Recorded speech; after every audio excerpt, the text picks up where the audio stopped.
Cool. Hello. My name is Ainsley, as we've said like 6 times. I'm currently a Python software developer at Blick Art Supply, since I have to plug my place of work. Yeah, my boss is here, she's very nice.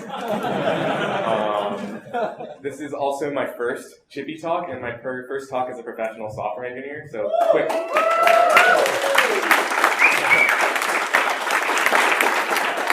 I wanted to give a quick shout out to Chippy and the Chicago tech community for encouraging a non-degree or non-computer science degree person to figure that out. So everybody, thanks for being so welcoming. Without further ado, I'm going to be talking about the venerable SQL interface / ORM library, SQLAlchemy, which, just real quick, how many here have used it? How many find it rather confusing at times? For sure. Cool. So therein lies the title of my talk. It has been a long road in learning how to effectively use this library, and I thought I would share with you maybe not the hottest technical tips of all time, but just sort of my understanding that I've gained of the philosophy behind it and kind of why it is the way it is. So we're gonna. Oh, no, that's not okay. So. We're going to lay down just a couple quick truths. SQL is a language that many of us love or hate. Wonderful, declarative, interactive language that we use to describe data and databases. Sick. Python is a wonderful, multi-purpose, multi-paradigm language that we can use to express whatever we want. And in many cases, what we are expressing is data transformation. Almost 100% of the time. That's what I do all day. So it follows that the data often comes from SQL databases. So with these 4 hard truths, what does this mean? Python needs to talk to SQL databases all the time, every single day. There are a lot of reasons for this. The main one being that it would be kind of weird to mix SQL with Python. 1, that's kind of dangerous. You're exposing yourself to security threats. 2, it looks weird. SQL doesn't really have a style guide, and it's difficult to version control. And 3, there's like a big cognitive overhead to the switching cost of someone as a developer who did not write the code suddenly being like, oh my god, there's a SQL script over here, like this, something I have to read.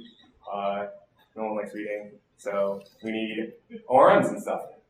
ORM stands for Object Relational Mapping, and it's a concept that was born within other object-oriented languages and ported into Python, and basically we take the comfortable familiar objects of the language of our choice and map them to the objects in the database, usually tables, but we also get indices, columns, primary keys, etc., all mapped into convenient objects that we can use without dealing with that switching cost between language and SQL that I was just talking about. And we have many ORMs in Python. Django, wonderful. Pee-wee, never used it. Pony, never used it. SQLAlchemy, I'm talking about it. And SQLAlchemy is one of the oldest out there, junior only to Django, made in 2006, and it is, oh my god, I keep pressing my computer, but it's not.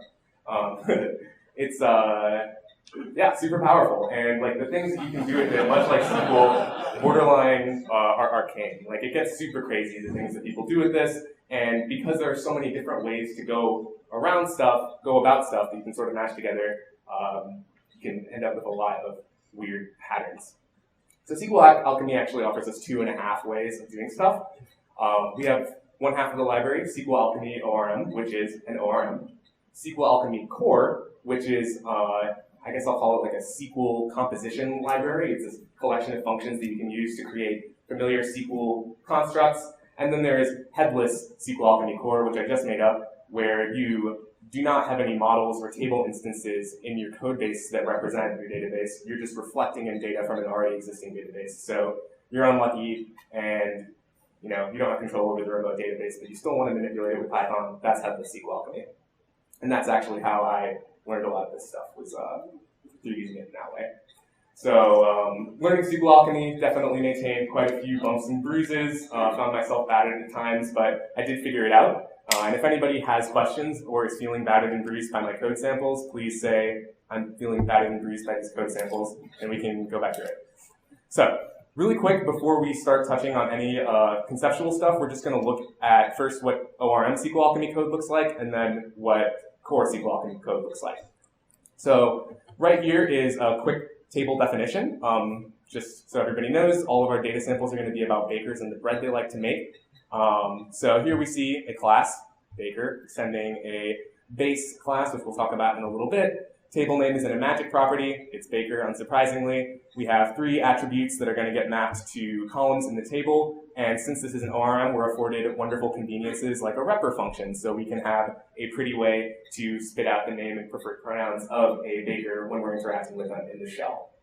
And there are tons of other magic methods that you can do in SQLAlchemy in order to create random computed properties. And that's sort of like the luxury of an ORM, is you get to do all of these weird denormalized things that SQL doesn't let you do easily.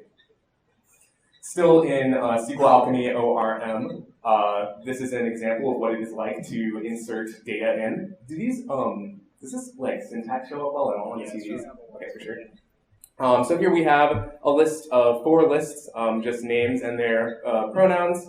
We're going to go ahead and comprehend through them, pulling out the name and pronoun and mapping it to the corresponding kwarg in a baker constructor, adding them to the session. The session is sort of like the holding area for anything you do in a SQLAlchemy ORM moment. And as soon as the session is committed, some mysterious SQL is emitted to the database, and these instances of bakers are committed to the baker table that we just defined with our class. Then later on, if we wanted to make a query, we can go ahead and grab the baker object again, toss it into the query method of our trusty session, pull out a baker who doesn't have his pronouns, and then delete that. Goodbye, Chad. Commit it, and the data has been changed. Cool. So that's a quick run through of ORM. Why would you want to use this? Well, you might like object-oriented programming, Python, or any combo of those 3 things. If your I/O is really straightforward and you're really just doing normal inserts, updates, deletes, there's no need to get to a low level and construct complicated SQL. You can just do that with your nice, wonderful, clean objects. You may be a Django user, which is a wonderful library for people who love rules and being told what to do and having only one way to do things, which I totally actually do love. And kind of along the same line, you might want predictable code. You're working on a large code base or a large team. It's good to have a library that kind of pushes you into a single true path. So now we're going to take a quick look at core code. A little bit more Wild West, lower level. We're not really dealing with Python objects as much anymore. So in order to define a table, rather than creating our own class definition, we're actually just going to create an instance of the built-in table class. And rather than doing anything funky with custom fields in there, we're just passing in positional arguments, table name, magical metadata, which we'll come to in a little bit, and then 3 columns, the same ones as before. We have a lowercase name because this is just an instance, it's not a class definition. When we want to insert into it, we have the same list of 4 bakers, and we're going to comprehend through it in the same way, but the main difference that you should note is that inside that comprehension, we're using a plain dictionary, and that is one of the key things that stands out to me about SQLAlchemy Core, is that we're using plain data structures most of the time. We're not messing with custom objects very often, so 99% of the time a dictionary or tuple will suffice for your operation. And then, rather than doing anything with a session, we're just directly going to execute this insert statement that we put together. No objects, no abstraction for the table, just SQL statements written in Python. And then, again, if we wanted to delete, we're constructing a statement again, selecting star from baker, essentially, where the pronouns are missing, delete, con.execute, goodbye chat again. So, we just saw quite a few things. I used quite a few domainy terms. So we're going to dive into that after I explain why someone would want to use Core. Reason number 1 being that you like functional programming and data structures and you like to show off. You can definitely get way crazier with the way your SQLAlchemy Core code is put together than you can with your ORM code, simply because it is just super low level and arcane, and there's a lot of tiny functions with strange underscore names. You might not like Django. You might not like being told what to do. You want to forge your own path. Maybe you're working alone or with some really heady teammates. Perhaps your queries are very complicated. If your I/O is not straightforward, then a lot of the times you'll find that built-in ORM methods just don't cut it. They make assumptions about normalized data and things that make sense, and perhaps if you're a fluent SQL speaker, you know how to get at it with the SQL, and that's what you want to do. Perhaps you love SQL, and that's why you want to deal with SQL constructs rather than Python ones. So, Armed with the tools that I'm about to show you, you should be able to very effectively transmute data as it's infinitely recombined from source to target to report to website to whatever. So, the first thing we want to talk about, the first object that you're going to see in a SQLAlchemy using codebase is the engine. The engine is described in the documentation for SQLAlchemy as the home base. And quick aside, many of the objects that we're going to be seeing are coming out of factories. So the factory for the engine here is create engine, excellent name. Engine essentially is what allows your code to interface with the correct SQL dialect and the correct bit of the DB API specification in order for your SQL query to actually render properly. And in most cases, for me at least, this is the extent of the touching that I've done to engine because it just does so much heavy lifting for me. I don't really have to think about it. But right here at this create engine call, it's grabbing the right engine for this incorrect database string, and then at the end of your time with it, you can dispose it. Engine is something you ordinarily want to have as a singleton or globally in the scope of your application. You don't want to instantiate that more than once. It should be passed down everywhere. The next thing that you're going to encounter is the database schema. What's a database without a schema? It's nothing. And in SQLAlchemy, we're going to be dealing with this object called metadata. Very aptly named again. And it's the same object in ORM and Core, but there are two separate idioms for where we're going to get it. So when you're dealing with SQLAlchemy Core, you're directly going to import a metadata object, bind it to your globally defined or singleton engine, and run from there. Inside of the metadata, you have all of the things you would expect in the information schema table of an actual SQL database. And then in Core, you're going to declare your base class, which is the next thing we're going to cover, and it contains an attribute that has the same exact metadata object. And it does all the magic of looking at the class definitions and table definitions you put together and creating them when you decide that they should be created. Oh my gosh. Cool. So abstractions for tables. We looked at these briefly before, but we're going to take a look at them again. Some of them are common to both Core, and some of them are common to both Core and ORM, and some of them appear in only one. In Core only, we'll see the table object, and while the declarative base does give you access to it, table is sort of accessed directly, more so in Core. In the ORM, we get this wonderful function named declarative base. It's another factory, and it gives us a base class to build our table mappings onto. It comes with the mapper, which is another thing that you don't touch, but is worth appreciating because it does a tremendous amount of work. It's what takes these class instances and all their magic methods and fields and actually maps them to table objects so that the engine can then create tables for you in the future and write good SQL. Older SQLAlchemy code people would deal with that directly, but now it's kind of abstracted away.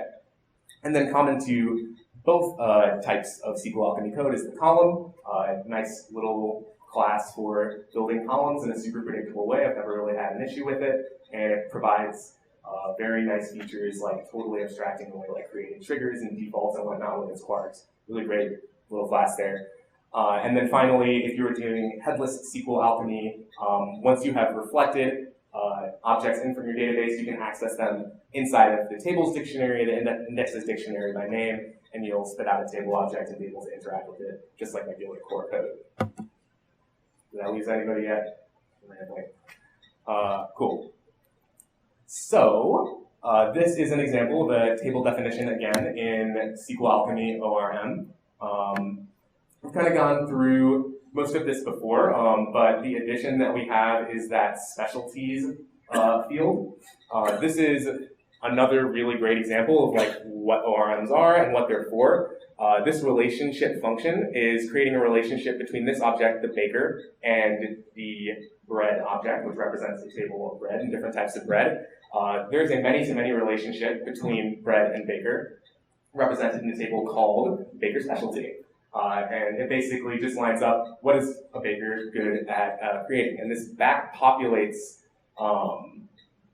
Quark here points to a field that would be on the bread class. So if I had an instance of baker and I overwrote specialties with a bread instance, then all of the relating tables will be updated on their own. There's no insert to do where you get IDs that are being returned. This is what makes ORMs really nice. I don't have to think about that at all. I just assign the specialties. And I have some demo code that we might look at later, might not have time, that goes into this a little bit more, but I just wanted to express there that like ORM lets you do weird denormalized stuff, and that's great.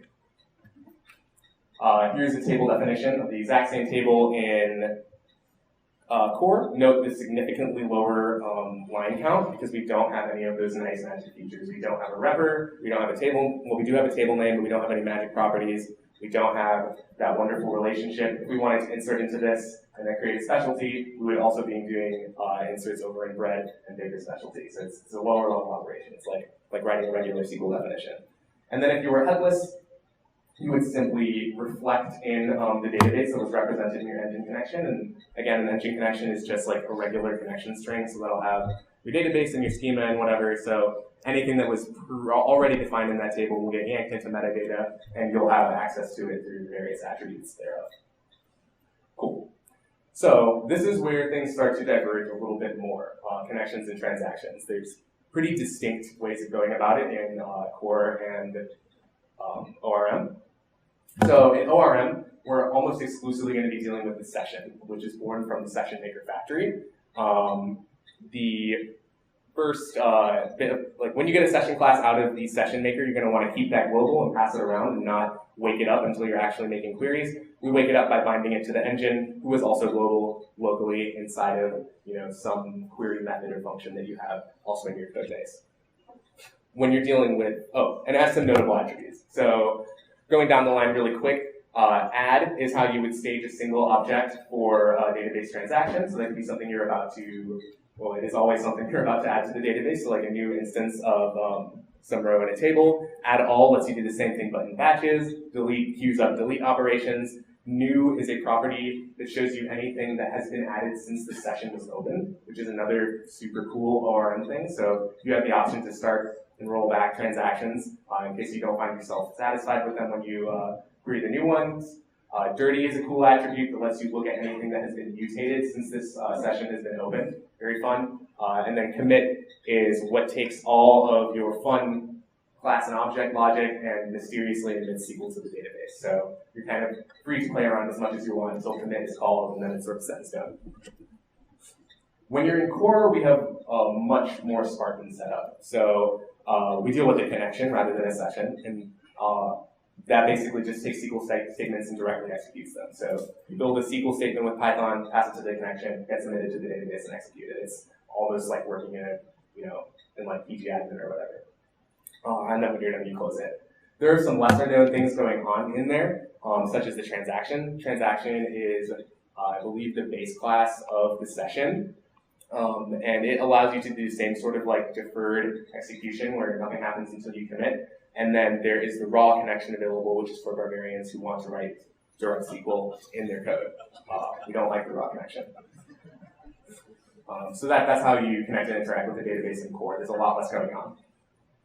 So now we're going to look at queries and query-ish things. And I think this is where the diversion gets as intense as it's going to get. So things start looking very different when you start writing query-ish things in Core versus ORM. So we're going to take a look at creating things first, now with the context of all the objects we just looked at. So if I wanted to create an instance of Wonder Bread from my bread object mapping, I go ahead and pass in the quarks that represent the values of the column. We're creating Wonder Bread right here. It's not delicious, and it costs 60 cents to make.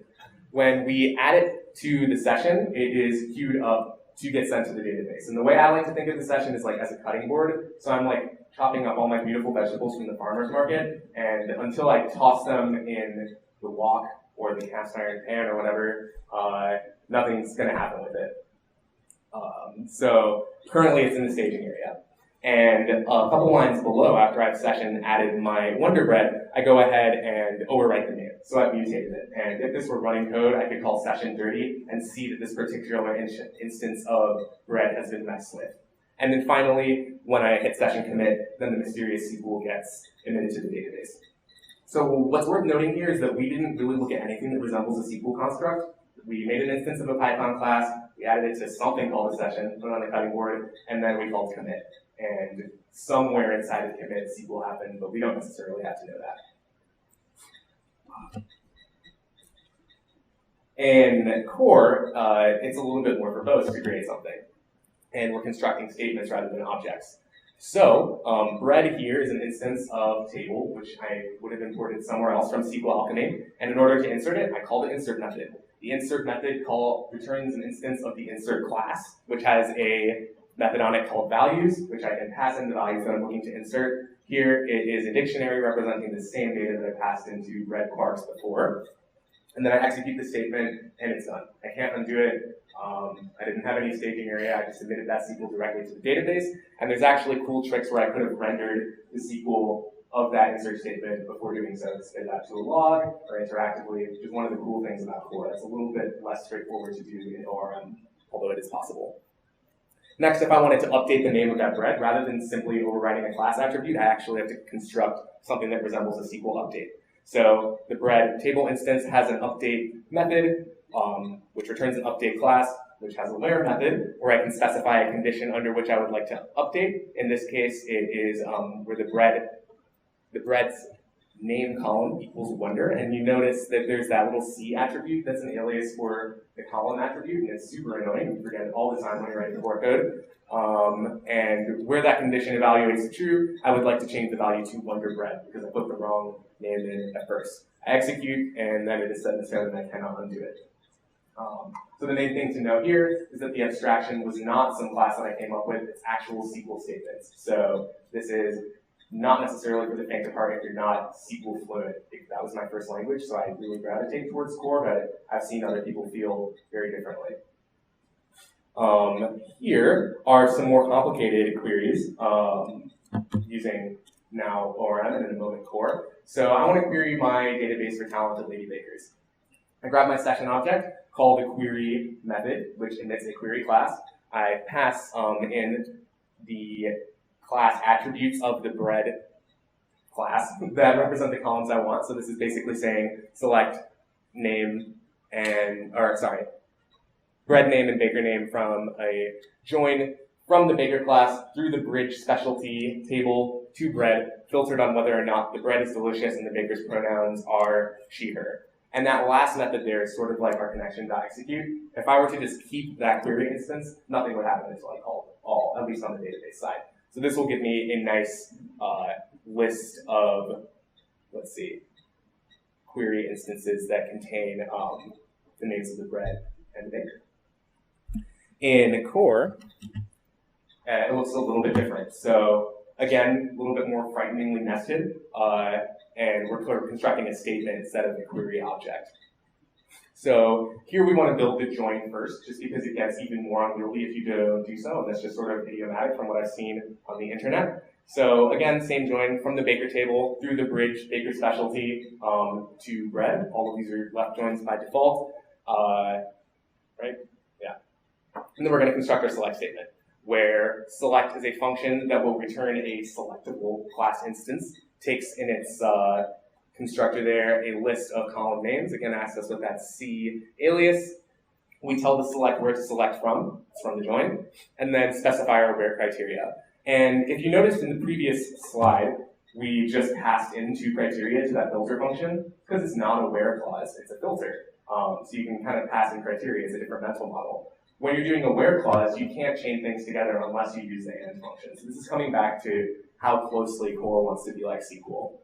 I feel like it would have made perfect sense to just pass in two criteria, but the sort of loyalty to SQL-ishness really comes out in this kind of query.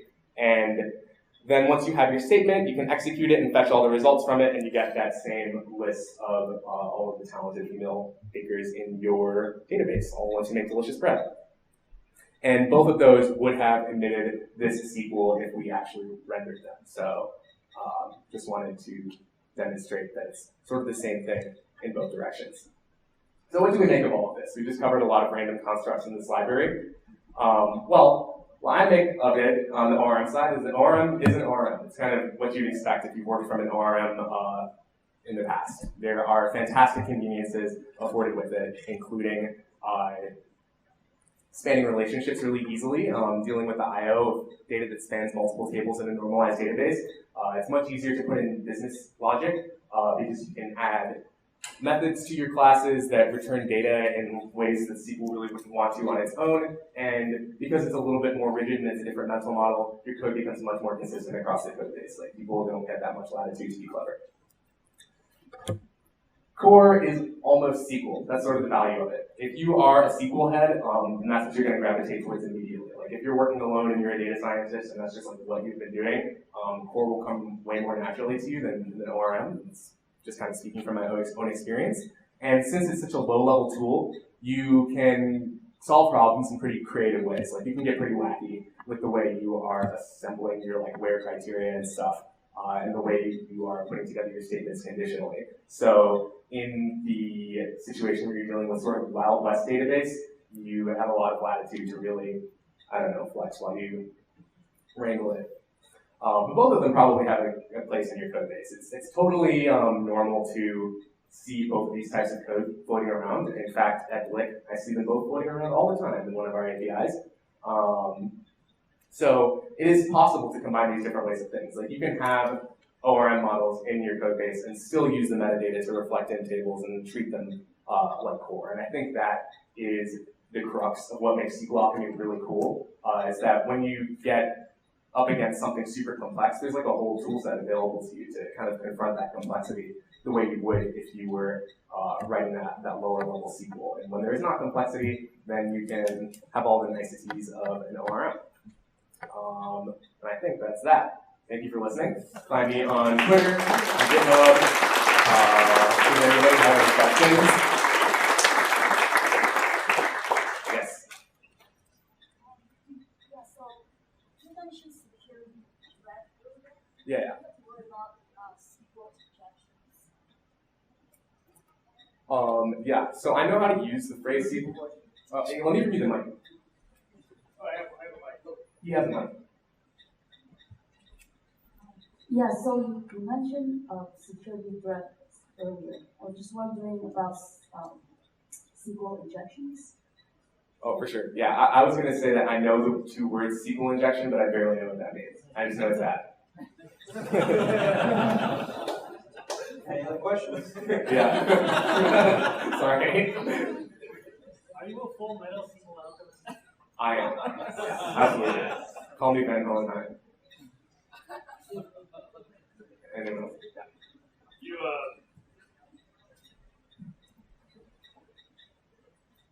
on the half method, I guess, 2.5 ways, it was reflection. So you don't really go into that. That is, you give it the string and it magically pulls in all the data structures in the database. So you don't have to define all your tables and stuff. Exactly.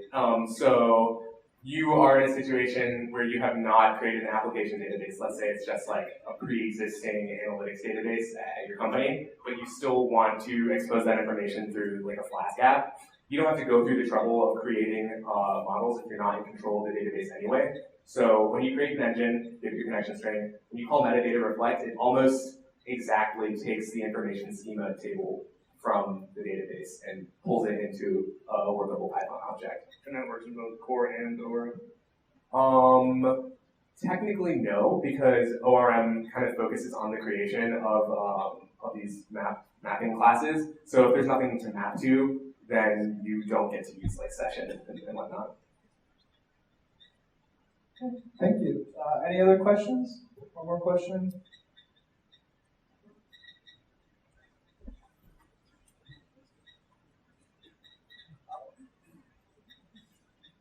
When I say SQL injections, I meant, are you concerned about like bad SQL statements, like injecting bad data, or just deleting the database or something like that?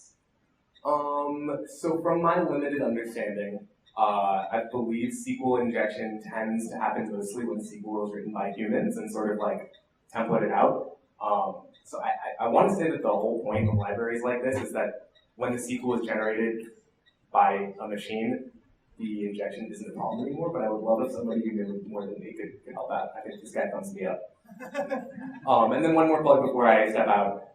Due to an overcomplicated demo and AV issues, I could not do my demo, but if anybody wants to see sort of a more robust database like creation, population, and destruction happen. I have a sample up on my GitHub. It's called like Chippy August 8th, and it's got nice breakpoints and suggestions for what you can look at while you're debugging through it. Thank you again. Thank you.